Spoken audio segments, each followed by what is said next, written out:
All right, we have our interview now with Frank Nutter, the president of the Reinsurance Association of America. Mr. Nutter has been quoted in the press, in the trade press, several times regarding Superintendent Dinello's collateralization proposal. So we're happy to speak to Frank, who's been a good friend of CATEX for many years. Frank, you're with us? I am. Thank you for inviting me. Our pleasure. Our pleasure.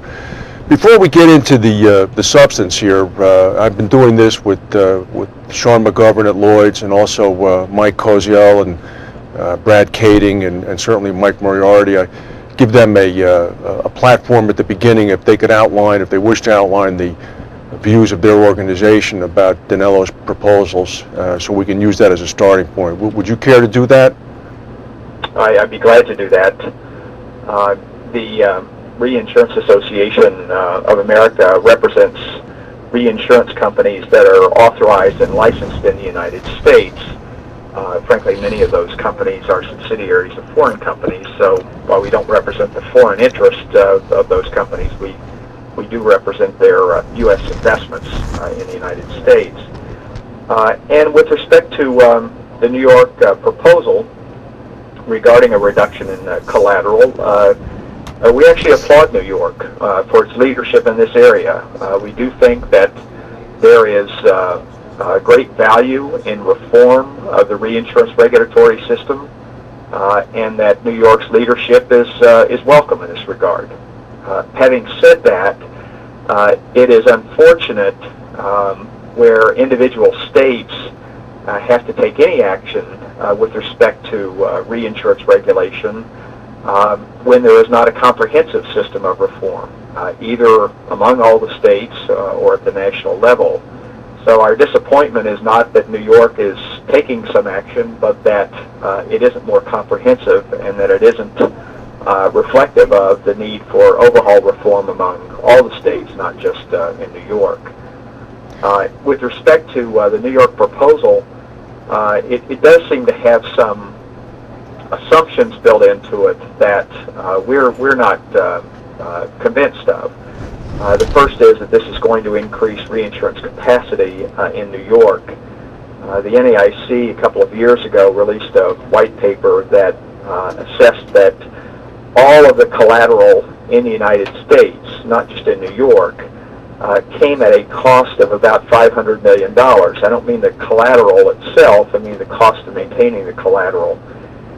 If a reduction in this collateral is really an attempt to reduce the cost associated with it, $500 million is unfortunately a drop in the bucket with regard to capacity, and nowhere near what has been added to the market in recent years. The second assumption is that this is going to attract more capital to New York. It seems to us that this may benefit pure non-U.S. based reinsurance companies, but really does nothing to address the burdensome licensing, tax, or regulatory requirements and the compliance costs that exist in the United States, and therefore we're not convinced that this is going to do anything to attract capital. So I would say that as a basic framework of our views is New York has done a good job in stepping out and providing some leadership, but that on a state-by-state basis, this isn't the way to reform the reinsurance regulatory system. Well, let's, if we could, put the federal discussion in abeyance for maybe a few minutes, and then come back to that, which is, and I'm saying the federal discussion when you, it's sort of a synonym to a broader regulatory overhaul of all reinsurance regulation in the United States, which I assume we're talking about some sort of federal effort. But if I could just ask you then, so I take it the RIA is opposed right now to the superintendent's proposal as structured? Well, Frank, I wouldn't say that, actually. Okay. We have committed to New York to engage in a constructive dialogue with them about the proposal. Mm-hmm. There are some features of it that we think are appropriate. It does apparently apply to affiliated reinsurance transactions between a U.S. licensed company and its affiliated non-U.S. licensed company. Mm-hmm. We think that's a good thing. It's the right thing to do. And if they proceed with the proposal, we'll offer constructive comments with regard to that. My comments earlier were really to say if you step back from what New York is doing and realize that this is very limited and not comprehensive reform, either in New York or among the states, it seems the wrong way to go, that it basically pits New York against the other 49 states, when in fact we would support a more comprehensive multi-state, all-state approach. Well, let me ask you, and again, I'm not going to push too hard on this because the RIA certainly has been, at least from my perspective, a voice of moderation in this dialogue. I've been, I think, somewhat impressed by that, in that the vitriol has been tamped down, and there's clearly a constructive goal here on your end. But at its most elemental level, if you look at it from maybe one concentric circle out, isn't this sort of almost a protectionist discussion going on between American or U.S.-based reinsurers who are upset that now a barrier that might exist for foreign competitors of theirs is going to be removed? When I speak to people in Lloyd's, Sean McGovern and others, they make very clear the fact that there is no similar type of barrier for American reinsurers to operate in their jurisdictions. I mean, would you care to offer a comment on that? Yeah, thanks for the question, Frank. I do think it's appropriate to ask the question of whether or not this is an us versus them approach. And let me reiterate what I said at the outset. The RIA represents U.S. licensed and authorized reinsurers, so the admitted reinsurance market, but 85% of our members are foreign owned. Mm-hmm. So we really are not pitted against those that are promoting this perhaps more enthusiastically than we are on a state-by-state basis. The collateral requirements in the United States were really a substitute for licensing. The basic model has been you either get licensed in the United States, or if you choose not to, you can do that, but since the states cannot easily evaluate the regulatory or accounting systems of other countries, you could post collateral, and the collateral would serve really as a substitute for the reserves that a U.S. company would have to put up. What we have been saying is that there is value in creating a system of reform that includes the elimination or dramatic reduction in collateral, but that it really ought to come with a single port of entry for U.S. or non-U.S. reinsurers doing business in the United States, and by that I mean a single state or federal regulator. And it ought to come with an enforceable system of mutual recognition where regulators in the U.S. would recognize regulators in foreign countries, and they in turn would recognize the U.S., and you would create a global system of regulation and capital management where collateral would really be unnecessary. So, while historically, Frank, there may have been a sense that the RIA favored collateral, we really have moved to a position where we favor a more comprehensive reform that would be just as attractive for Lloyd's, Hanover, and other reinsurers that do business in the United States other than through licensing, and would facilitate the trans-border transaction of reinsurance in a way that would be most efficient for global capital management. Well, let's get on to this then. In an earlier life, I sat as a junior staff member on the House Energy and Commerce Committee behind John Dingell and Jim Florio, listening to many hearings on reform of Glass-Steagall and McCarran-Ferguson. And it seems to me that what you're talking about when you talk about this overall reform structure, as well as, for example, the task force under Commissioner Oxendine of Georgia, the findings that they released the other day, these are all moving closer and closer to some sort of federal oversight / regulation of reinsurance on a national level. Is that fair to say? And if that is fair to say, why don't you talk a little bit about that as to how that might stick out of the state-by-state regulation? Do you think the state regulators are prepared to cede that control, such as they may have it or don't have it already? Yeah, Frank, we feel like there are a couple of options with regard to a federal role.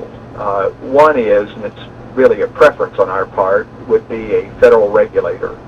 A federal insurance regulator, at least with jurisdiction over reinsurance, one that could enter into treaties with other countries to establish the system of mutual recognition that I talked about earlier. Non-U.S. reinsurers can do business in the United States by getting licensed through this federal regulator. That would be our preference. But short of that, it's not a pure federal option, it seems to us. And that is that if you could create a state-based system that would also have a single port of entry for non-U.S. reinsurers, or for that matter, U.S. reinsurers, as well as a system of mutual recognition, you could do so if you could get federal enabling legislation that would essentially streamline the state system and provide the states with the constitutional authority to enter into the mutual recognition agreement. So, from our perspective, if the Congress does not want to create a federal regulatory body for reinsurance, we have encouraged the states and the Congress to consider the alternative of federal legislation that gives the states the authority and requires the streamlining of a licensing system here. The NAIC has not embraced that. They clearly are moving toward, their proposal moves toward really the same basic framework that I just described, but they hope to achieve it by the adoption of a model law of the NAIC, and then the states adopting those laws, those changes as well, and perhaps some sort of an agreement among the states, or some kind of a system that the states would recognize certain states for being a port of entry. I think we're just skeptical that the states will enter into something that creates uniformity, but in fact will do as New York is doing, and that is create a patchwork of different state requirements that lend itself to an inefficient or cumbersome system. So it's not to us just a federal regulator as the only option. We really do think that federal legislation could enable the states if that's the option that the Congress chooses to go. And I'm sure your legal department has exhaustively looked at this, and even under the current McCarran-Ferguson exemption for reinsurance, you do think that some federal enabling legislation would be required to allow the states to set up, I guess, what would replicate a compact to allow for the creation of a port of entree? Absolutely. You may recall that the House of Representatives last year in the prior Congress and this year in 2007 passed unanimously a piece of legislation referred to as the Excess Surplus Lines and Reinsurance Bill. Yes. The Senate has not yet taken it up, but the feature in that bill related to reinsurance is that there would be a single state with the obligation to regulate reinsurers for solvency, and does contemplate a system of mutual recognition. It does not go far enough, in our view, to clarify that or to streamline the state system, but it does reflect a willingness on the part of Congress to recognize that a global market like reinsurance that supplies a lot of capacity to the United States probably needs some kind of federal legislation. So again, it's not enough, but it does say that there is an understanding in principle that something could be done here, and frankly something to help the states achieve what they want, not just to provide federal oversight. That really is not the alternative that's been moving in the Congress. Well, it's a prescient discussion. Obviously, I'm sure you're aware of what Mr. McCarty down in Florida did the other day, and everybody seems to be groping for any measure that would afford some more capacity for their perilous or troublesome areas. I'm sure we're going to see something in Washington State soon enough as people out there begin to recover from the storms of the past few days. Which brings me, I guess, to my final question. If I was to put my free market hat on and look at this as a strict free marketer, I mean, wouldn't I say, well, here's the evidence that we have now. You have coastal areas in Florida, the south shore of Long Island, the Massachusetts shoreline, the Texas and Louisiana Gulf Coast, etc., where capacity is virtually non-existent. If it's there, it costs an arm and a leg, and The primary companies will tell you, as will the state regulators, that part of the reason the capacity is so diminished is because there's such a lack of reinsurance. Is this, in fact, something, when I hear Mr. Moriarty talk about the 21st century and we need to look at these huge global reinsurance players much the same way we look at huge global banks, is this the time when perhaps some sort of a better reinsurance market, a better mechanism might be, I guess, present and ready to be used by people, rather than what is admittedly well, by anybody's standards, a 300-year system insofar as tapping capacity? I mean, you have these specific risk locations that are broken down even in a more finite manner than zip codes now. You have street addresses, you have specific locations on streets, on seashores, on refinery areas, etc., that need coverage, that can't obtain coverage, that now technologically can be stripped out of any treaty and be offered to the highest bidder or the lowest bidder. I mean, is this a market solution as well as a regulatory solution? Are we missing something here? Yeah, Frank, it's a good point. Let me question one of your theses in there, although much of it I agree with. The reinsurance market is actually very robust. The property catastrophe capacity is enormous. It wants to write in these peak zones, and yes, there may be primary companies who have catastrophe exposure issues, and there may be some of them that are pulling back or non-renewing or canceling policies. But the reinsurance market has actually been very robust. After the 2005 hurricane season, after Katrina, we had nearly $35 billion of new capital that came into the reinsurance area through cat bonds, through sidecars, through capital replenishment of companies, largely to write property catastrophe risk. And were it not for the state of Florida expanding its cat fund, there would be more private capacity in Florida than there is now. But there's plenty available for capacity, for reinsurance catastrophe capacity.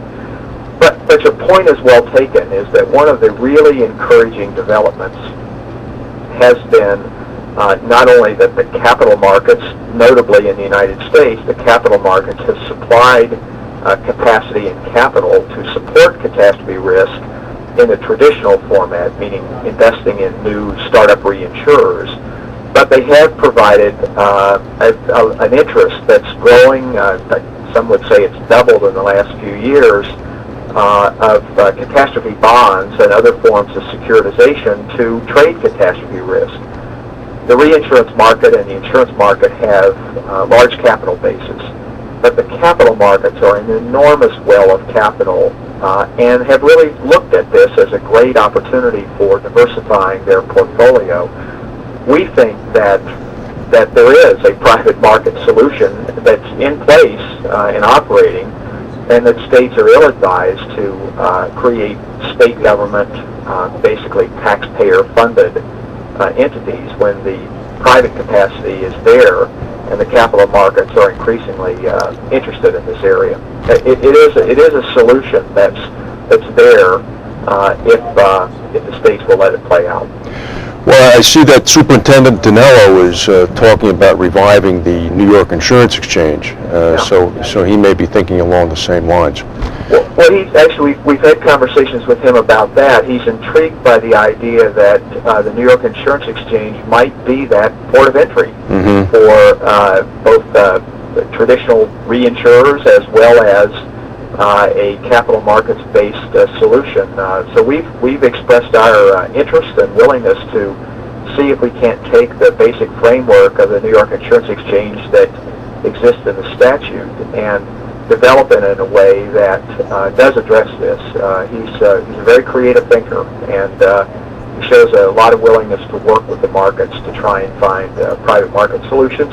Obviously those that benefit New York, but if he can create a facility in New York that benefits other states, that's a healthy development. Well, Frank Nutter from the RAA, thank you very much for taking the time to speak with us today. We appreciate it. Thank you.